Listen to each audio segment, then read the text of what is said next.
এই দেখো, এটা হচ্ছে মেদিনীপুরে আমাদের পাড়ায় ঘুড়ি ওড়ানো। যদিও এটা আমাদের বাড়িতে নয়, প্রত্যেক বছর কিন্তু আমার বাড়িতেও এরকম প্রচুর পরিমাণে মাইক ফাইক লাগিয়ে গান চলে। আর সারাদিন মানে 3 দিন ধরে চলতে থাকে, সকাল থেকে একদম রাত পর্যন্ত। কান পাতা যায় না, কিচ্ছু বললে শোনা যায় না, গলার অবস্থা এরকমই হয়ে যায়।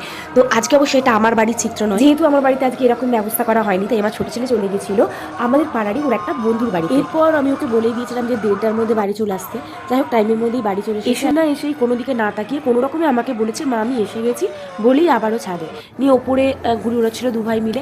আমি আবার বকাবকি করতে এসে স্নানটা করেছে, নিয়ে কোন রকমের লাঞ্চটা করেছে, সে নাকে মুখে চোখে হয়ে খাবারটা খেলো, খেয়ে আবার চলে গেছে ঘুড়ি ওড়াতে। ঘুড়ি ওড়ানোটা কিন্তু একদম নেশার ব্যাপার। ওর পাপাও ভীষণ ঘুড়ি ওড়াতে ভালোবাসে, যদিও এবছর আর ওড়ায়নি। এই দুটো ঘুড়ির ঝগড়া দেখ, মারামারি। আমি অবশ্য ঘুড়ি ওড়াতে পারি না, কিন্তু দেখতে খুব ভালো লাগে যখন গোটা আকাশটা ঘুড়িতে পুরো ভর্তি হয়ে যায়। এই বিকেলে যখন এই তো দেখো গেছি, গোটা আকাশটা তোমরা ভালো করে দেখতে পাচ্ছ না, এত ওপরে আছে ঘুড়িগুলো, ভর্তি গোটা আকাশটা। আর ভোকা টাকাটা যখন খেলা হয় না, দেখতে দারুণ লাগে।